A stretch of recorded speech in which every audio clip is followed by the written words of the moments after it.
Pues continuamos con el Evangelio de San Lucas. Estábamos comentando el capítulo 18, ¿se acuerdan? Para entender lo que ahora vamos a leer, tenemos que recordar lo que se había comentado el día anterior. Recordemos que se nos habla de aquel joven rico que, lleno de ilusión, lleno de alegría, viene al encuentro de Jesús y le pregunta: Maestro bueno, ¿qué tengo que hacer para alcanzar la vida eterna? ¿Se acuerdan, no? Jesús le dice que cumpla los mandamientos. Él dice que eso ya lo hace. Es decir, se ve que es una persona que tiene una ilusión, un ideal, no quiere quedarse, diríamos, en la mediocridad. Entonces Jesús le hace una propuesta, ¿se acuerdan, no? Que lo venda todo, que se lo dé a los pobres y le siga.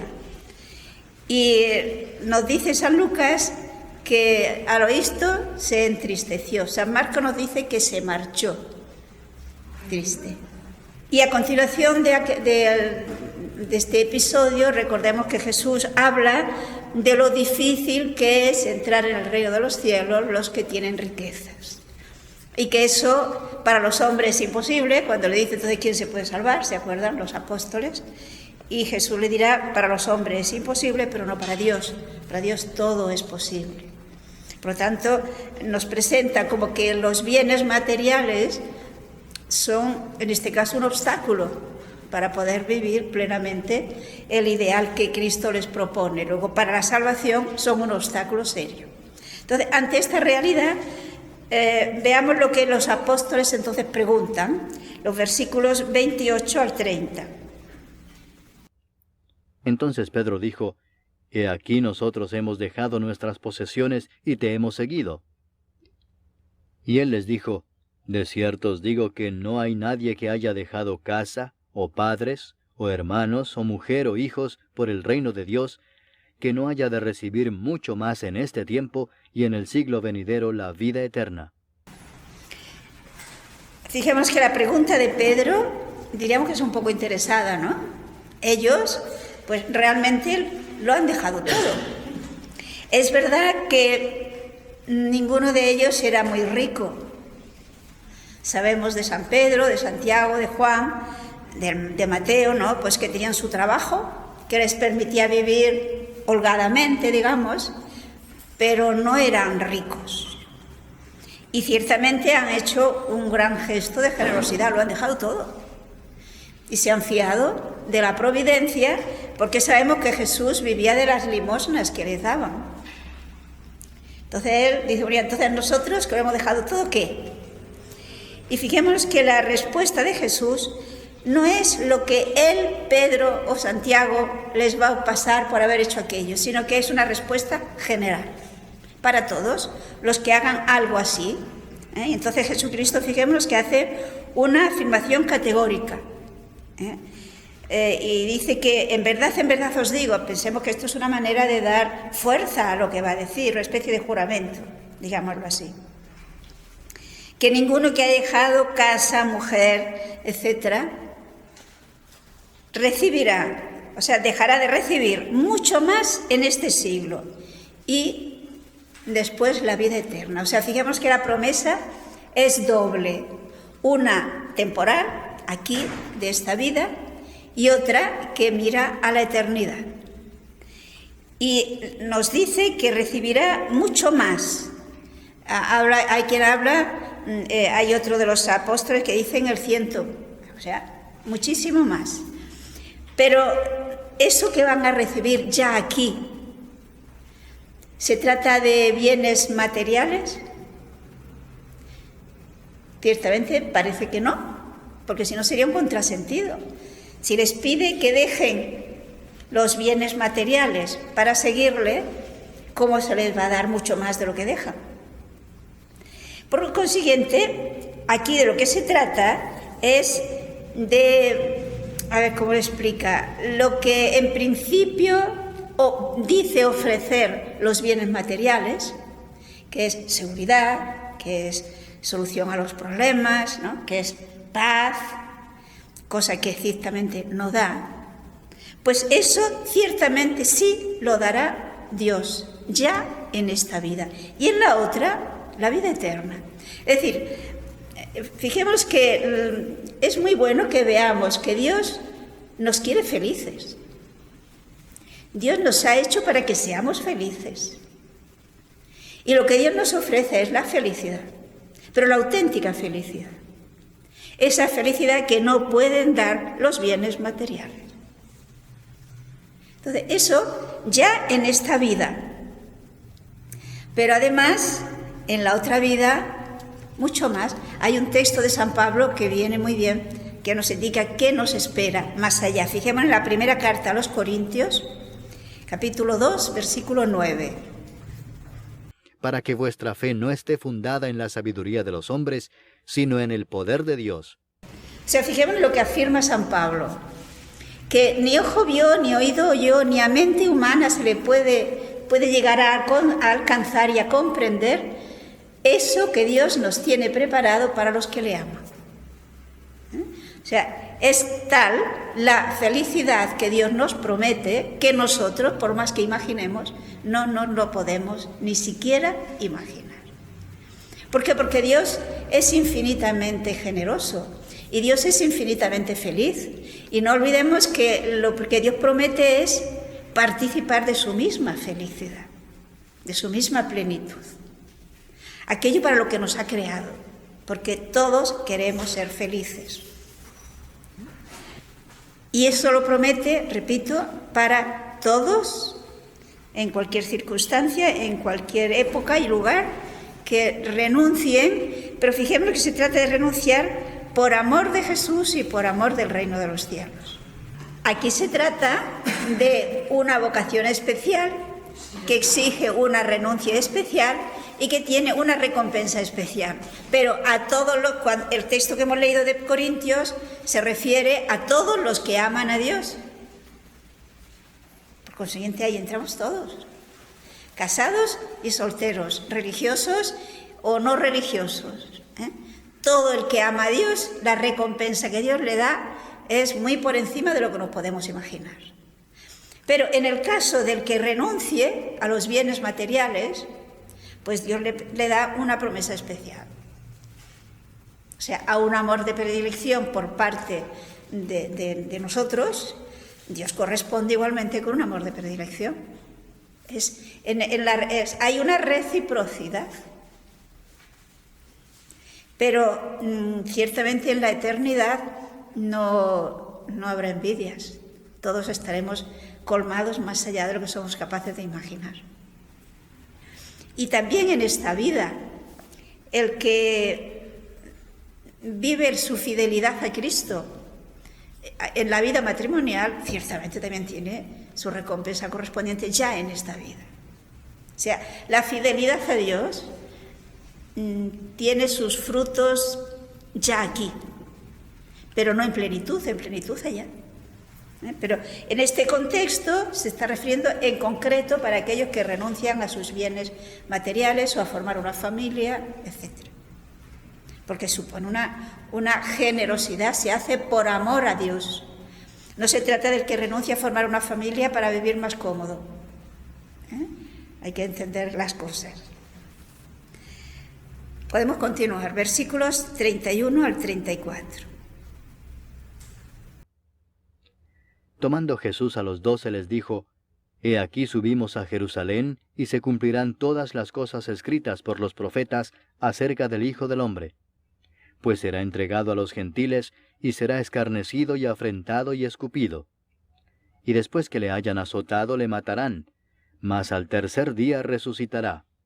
Pero ellos nada comprendieron de estas cosas, y esta palabra les era encubierta, y no entendían lo que se les decía. Nos encontramos una vez más que Jesús anuncia su pasión. Pero si nos fijamos, esto se lo dice a los 12. Los 12 que son los que han sido llamados para convivir con Él y luego que vayan a predicar, ¿no? Lo vayan a comunicar este mensaje. Esto no lo podían entender la masa. Exacto. Pero ellos debían comenzar al menos a entenderlo. Pero sobre todo, ellos tenían que saberlo porque luego bajo la luz del Espíritu Santo lo entenderán bien. Y aquí fijémonos que lo que Jesús les dice es recordarle algo que ellos ya de hecho, podríamos decir, debían saber, porque esto ya estaba anunciado en las Escrituras. Estaba anunciado, consta de todo esto en el Antiguo Testamento. Entonces, ¿por qué Jesús lo dice? Porque fijémonos que ya estamos hacia el final, ya se están acercando a Jerusalén. Y en Jerusalén tendrá lugar la pasión, muerte, seguida de la resurrección. Y los apóstoles, contagiados o compartiendo la misma opinión que tenía la gran mayoría de los judíos de la época de Jesús, pues esperaban que sería el momento en el que se manifestase ya plenamente el Mesías como pues libertador y gran triunfante en todo sentido. Pero eso llegará después. Es decir, fijemos que hay un peligro cuando leemos la Sagrada Escritura, que lo tuvieron ellos, lo tenemos nosotros. En el Antiguo Testamento, ciertamente se habla del reino eterno y del triunfo universal de Dios a través de su Mesías, a través de Jesús, por lo tanto. Pero también se habla de que antes de esto está la pasión. Pero ¿qué pasa? Que cuando estamos, digamos, fuertemente impresionados y esperanzados a una cosa, todo lo que no está de acuerdo con esto nos resbala. No nos damos cuenta. Con lo cual nos perjudicamos. Es decir, esto tiene que ayudarnos para hacer el esfuerzo de aceptar la Sagrada Escritura íntegra. No solo los versículos que nos gustan, sino también los que no nos gustan. Porque también esos que no nos gustan están escritos para nuestro bien, para ayudarnos. Si los apóstoles hubieran asimilado profundamente el sentido, es decir, el hecho de que antes del triunfo iban a pasar por la tribulación de la pasión y de la muerte, no se habrían escandalizado. Lo habrían llevado de otra forma, lo habrían comprendido mucho mejor. Pero no lo entendían. Nos dice que no entendían y no se atrevían a preguntar. ¿Por qué no se atrevían a preguntar? Pues porque no les gustaba ese tema, preferían que no se hablara de ello. Pero yo no sé si ustedes se han dado cuenta de cuántos detalles en el Antiguo Testamento se nos habla de la pasión. Podemos ver algunos, por ejemplo. Fijémonos en el profeta Isaías,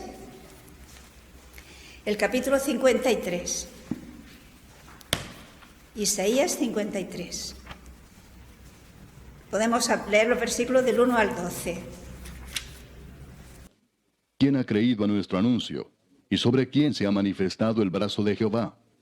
Subirá cual renuevo delante de él, y como raíz de tierra seca. No hay parecer en él ni hermosura. Le veremos, mas inatractivo para que le deseemos. Despreciado y desechado entre los hombres, varón de dolores, experimentado en quebranto. Y como que escondimos de él el rostro, fue menospreciado y no lo estimamos. Ciertamente llevó él nuestras enfermedades y sufrió nuestros dolores. Y nosotros le tuvimos por azotado, por herido de Dios y abatido. Mas él herido fue por nuestras rebeliones, molido por nuestros pecados.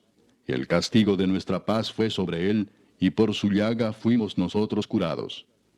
Todos nosotros nos descarriamos como ovejas, cada cual se apartó por su camino. Mas Jehová cargó en él el pecado de todos nosotros. Angustiado él y afligido, no abrió su boca. Como cordero fue llevado al matadero, y como oveja delante de sus trasquiladores, enmudeció y no abrió su boca. Por cárcel y por juicio fue quitado, y su generación, ¿quién la contará? Porque fue cortado de la tierra de los vivientes, y por la rebelión de mi pueblo fue herido. Y se dispuso con los impíos su sepultura, mas con los ricos fue en su muerte, aunque nunca hizo maldad, ni hubo engaño en su boca. Con todo eso, Jehová quiso quebrantarlo, sujetándole a padecimiento. Cuando haya puesto su vida en expiación por el pecado, verá linaje, vivirá por largos días, y la voluntad de Jehová será en su mano prosperada. Verá el fruto de la aflicción de su alma, y quedará satisfecho. Por su conocimiento justificará mi siervo justo a muchos, y llevará las iniquidades de ellos. Por tanto, yo le daré parte con los grandes, y con los fuertes repartirá despojos, por cuanto derramó su vida hasta la muerte, y fue contado con los pecadores, habiendo él llevado el pecado de muchos, y orado por los transgresores. Si leemos despacio este capítulo, que ahora no nos vamos a extender, se habrán fijado que en realidad parece que sea una meditación sobre lo que ocurrió el Viernes Santo. Cómo en sus dolores hemos sido curados. Nuestra paz viene como consecuencia de ese su sufrimiento, porque se ha ofrecido, ha muerto por los pecadores. Pero como consecuencia verá y prosperará. Es decir, es una muerte que no termina en fracaso, sino que tiene como consecuencia el éxito. Y va profundizando en una realidad que entonces seguramente no lo podían, sin duda alguna no la podían entender plenamente, pero que si ustedes se fijan, nosotros conociendo la pasión, vemos que está con todo detalle analizado el sentido profundo de los sufrimientos de Jesucristo. Y Isaías tiene más textos relativos, pero no me resisto a leer un texto del Salmo 22. 22 o 21, ya saben que hay una doble numeración. Podemos leer algunos versículos que les iré diciendo. Los salmos, recuerden que están en la mitad de la Biblia. Si abren la Biblia por la mitad, normalmente se abre en el libro de los salmos. Sí, fíjese que es 22 y entre paréntesis pondrá 21. Vamos a leer primero el versículo 2. Dios mío, clamo de día y no respondes, y de noche y no hay para mí reposo. ¿No les recuerda nada esto? Fijémonos que cuando Jesús dice esto, Dios mío, ¿por qué me has abandonado?, está citando este salmo. Si ustedes saben que los judíos no citan los salmos diciendo el número tal o el número cual, sino que lo citaban, al menos entonces, como nosotros citamos las oraciones. Nosotros no decimos la oración número 1 o la 2, sino el Padre Nuestro, la Ave María, el Credo, ¿no? Es decir, por las palabras con que comienzan. Pues las palabras con que comienzan, porque lo primero es solamente unas orientaciones sobre cómo hay que recitar este salmo, es Dios mío, ¿por qué me has abandonado? Y entonces fijémonos que en este salmo dice cosas tan claras como, fijémonos los versículos 7 al 9. Podemos leerlo entero, pero quiero decir, cada uno en casa, yo le aconsejaría Gloria entero, pero aquí vamos a leer solo algunos versículos. Los versículos 7 al 9. Todos los que me ven me escarnecen, estiran la boca, menean la cabeza, diciendo, se encomendó a Jehová, líbrale él, sálvele, puesto que en él se complacía. Pero tú eres el que me sacó del vientre, el que me hizo estar confiado desde que estaba a los pechos de mi madre. O sea, fijémonos, es lo que ocurrió en la pasión. Los versículos ahora 16 al 19. Porque perros me han rodeado, me ha cercado cuadrilla de malignos.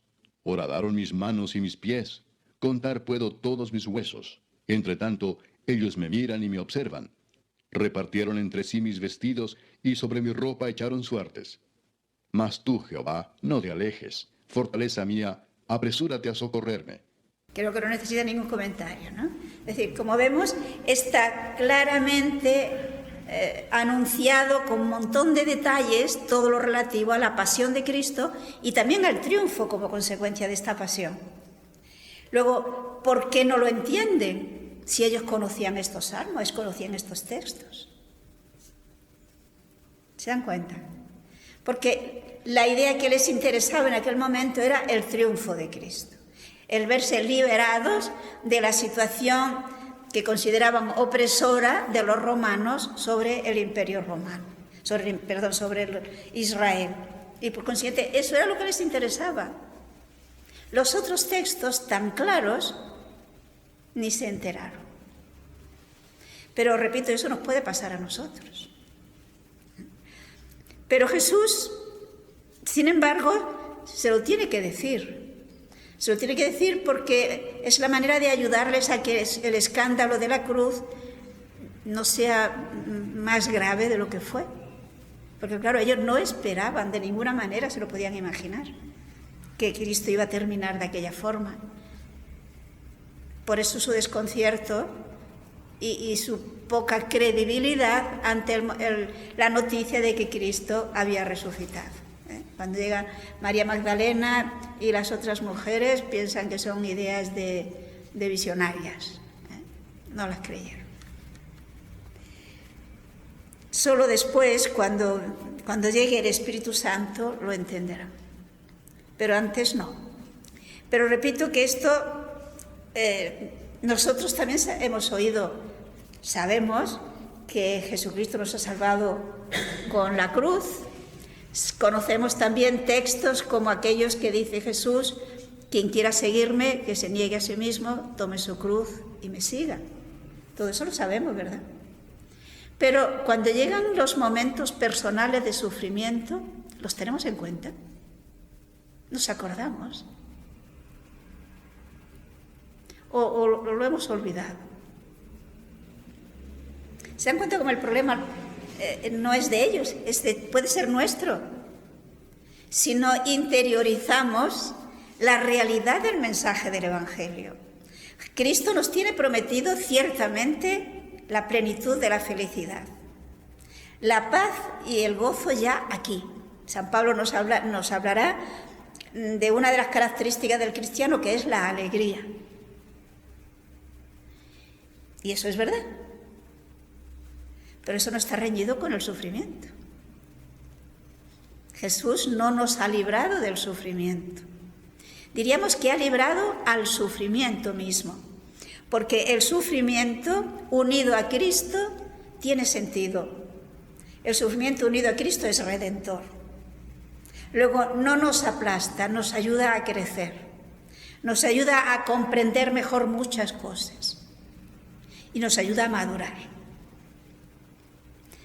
Pero, repito, que pocas veces se entiende cuando llega el momento de pasar, sobre todo por un sufrimiento fuerte, por un sufrimiento de aquellos que de vez en cuando nos ocurre en la vida, ¿no? ¿Qué nos indica con esto Dios? Pues que interioricemos estas realidades. Y las tenemos que interiorizar en la oración, que las asimilemos como verdades importantes y verdades consoladoras, verdades que son las que dan sentido a la vida en cualquier situación. Porque entonces, cuando lleguen esas situaciones graves, difíciles, no nos desconciertan. Tienen sentido, las entendemos de alguna manera, siempre habrá el misterio del sufrimiento, pero ya no es tan desconcertante ni mucho menos. Porque nuestra unión con Cristo hace que le veamos un valor positivo, porque recuerden que San Pablo dirá en la carta a los Colosenses que suple en su carne lo que falta a la pasión de Cristo por su cuerpo, que es la Iglesia. Y en otra ocasión dirá que se alegra de los sufrimientos que estaba pasando, puesto que estaba en la cruz, porque servían para bien de los demás. Entonces, si la característica del cristiano es el amor a los demás, saber que el sufrimiento mío de ahora puede repercutir, si lo vivo con espíritu de fe unida a Cristo, en bien para mis hermanos, esto no será motivo de demasiada tristeza, sino que será un motivo de paz, de saber que le estoy haciendo un bien a alguien a quien amo, aceptando mi sufrimiento. Y esto es lo que pasó con Cristo, y esto es lo que pasa con nosotros si lo vivimos unidos a Él. Porque recordemos que con el bautismo, en el momento del bautismo, dice San Pablo en la carta a los Romanos, quedamos injertados en Cristo. Por consiguiente, si estamos injertados en Cristo, todo lo nuestro es de Cristo. Porque la planta, digámoslo así, en quien hemos sido injertados es Él. Pero también todo lo suyo es nuestro. Y esta es la esencia de la vida cristiana, mi comunión con Cristo. El saber que estoy en Cristo y Cristo está en mí. Creo que era el Papa Benedicto que nos decía que solo cuando tenemos una experiencia, un encuentro con Cristo, es cuando comenzamos a ser cristianos. Claro, es decir, tener esa conciencia de que yo estoy en Cristo y Cristo está en mí. Que Cristo no es un ser lejano que, mira, existió y fue muy bonito, pero yo ahora estoy sola. O estoy solo, ¿no? Cristo ha resucitado, Cristo está vivo.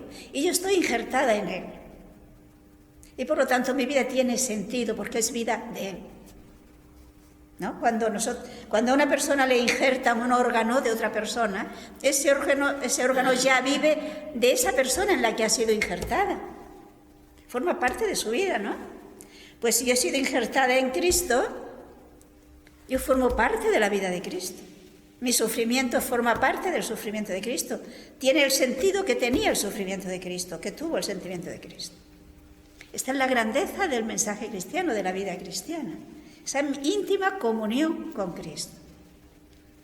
Cuando no se entiende qué pasa, pues fijémonos que sufrimos más porque sufrimos sin sentido. Y por consiguiente puede que hasta nos amarguemos. Cuando lo vivimos unidos a Cristo, no. Nadie nos quitará la paz. Nadie nos quitará el gozo profundo a pesar de todo. Y creo que esto tenemos que vivirlo, porque solo si lo vivimos, lo contagiaríamos. Convenceremos a otros. No podemos pensar que podemos convencer a otros de que acepten a Cristo simplemente con teorías, con ideas. No. Las ideas son importantes, no digo que no. Yo puedo convencer con mi vida, con mi testimonio de vida. Con la manera como yo enfoco los problemas, las situaciones. Pues aquí Cristo nos indica el sentido en concreto del sufrimiento.